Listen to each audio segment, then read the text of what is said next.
For over 50 years, these railroad tracks, first the Norfolk Western, now the Norfolk Southern, have been transporting goods from the southeast part of the country to other parts of the nation. You can almost feel the history associated with these tracks.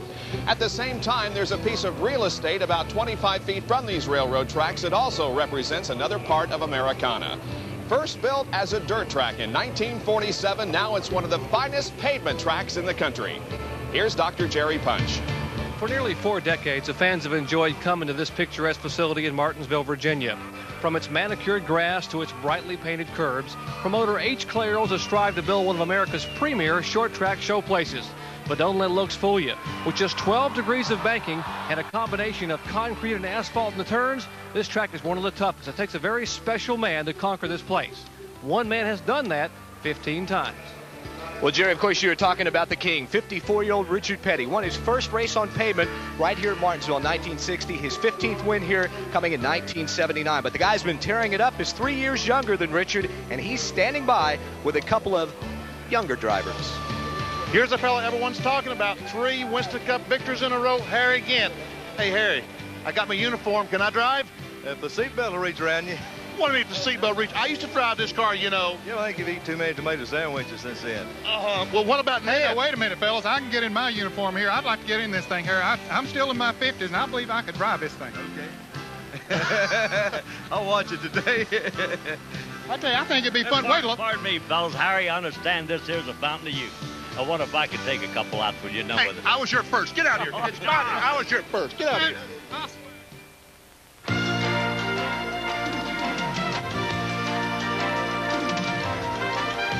ESPN, the world's leader in motorsports coverage, presents Speed World. Today, live from Martinsville Speedway in Virginia, it's the Goody's 500 Winston Cup race. And you couldn't ask for more beautiful weather. Cool temperatures, bright sunny skies, and no chance of rain. Good afternoon, everybody. I'm Bob Jenkins, and welcome to Martinsville, the 24th race of the Winston Cup season for 1991. We have the third tightest points battle in NASCAR history going on. The quest for the Cup standings show you that Ricky Rudd is only 36 behind Dale Earnhardt. Some bad luck by Ernie Irvan, Davey Allison, and Mark Martin have caused them to fall in the point standings. When you talk about luck, though, there's one guy that's stealing the thunder from the points race. For more on that, here's Ned and Benny. Harry Gant is definitely the talk of Winston Cup racing. He has won 3 straight. But while Harry's been winning 3 straight, the points battle, some fellas have just went away. Mark Martin has fallen out of the last 3 races. He's now 335 points behind. You got to cross him off. Davey Allison, trouble in 2 out of the 3. He's now 205 points behind. It's an uphill struggle. And Ernie Irvan crashed last week. He's 177 behind. I don't think Irvin's got a chance. Ned, I think it's down to a 2-car race for the championship. Well, I think you're right, Benny. But, you know, Ricky Rudd needs to win here or at North Wilkes-Barre next week if he has a chance. You know why? Why? A Winston Cup champion has not won the championship in the modern era without winning on a short track. And Dale Earnhardt is the only one of those in the top 4 that's won on a short track this year. I think it's going to, you know, play a factor here. You know, Benny, it feels good to get in these uniforms again, don't it? Hey, Ned, you look pretty good. Might I say you both look marvelous as we get set for racing here at Martinsville. Let's take a look now at the die-hard starting lineup for today's race. The pole position belongs to Mark Martin, his 3rd in a row here at Martinsville in the Folgers Ford at 93.171, alongside his Brett Bodine in the Quaker State Buick car number 26. In the 2nd row, it's Darrell Waltrip in the Western Auto Chevrolet car number 17, and alongside, 2nd in points, 2-time winner here at Martinsville, Ricky Rudd from Chesapeake, Virginia in the Tide Chevrolet number 5. Then Dale Earnhardt, the points leader in the GM Goodwrench Chevrolet, and Alan Kulwicki in the Hooters Ford car number 7. Going to row number 4, it is Rusty Wallace from St. Louis, Missouri, the Miller Genuine Draft Pontiac car number 2, and Kyle Petty in the Mellow Yellow Pontiac car number 42. In the 5th row, you'll find Ken Schrader in the number 25 Kodiak Chevrolet, and Morgan Shepherd in the Motorcraft Ford car number 15. The 6th row consists of Bobby Hamilton, one of the rookie candidates in the Country Time Oldsmobile car number 68, and then Harry Gant in the Skull Bandit Oldsmobile car number 33, as Harry goes for his 4th consecutive Winston Cup win. Let's take a look at the rest of the starting lineup here, and you can see that some of the top competitors are in the middle to lower portions of the starting grid. 32 cars in all. We'll take the green flag in just a moment and begin 500 laps of competition. And Bob, all of those from 17th on back will be pitting on the backstretch today. There are some good drivers over there that maybe have cars capable of winning this race today, but pitting on the backstretch will be a disadvantage for them. Maybe Allison we see back there. Davey Allison, of course, comes into this event as the 4th in the Winston Cup points, 205 behind the leader Dale Earnhardt.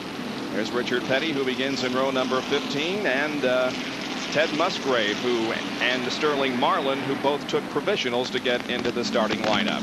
In-car cameras today, we have 3 of them working for you as we head down the front stretch and go into turn number 1 on our warm-up lap. There is the roof cam that will be on Dale Jarrett's Citgo Ford for today's event. Jeff Bodine will also carry the in-car camera. He has won twice in a row here, sweeping both events at Martinsville last year, and he is the defending champion of this event. Now, the Martinsville Speedway is just a little over a half mile in length. The pole speed was 93.171 at a time of 20.324 seconds. We'll go 500 laps, and the field is separated by just a little more than 1/2 second.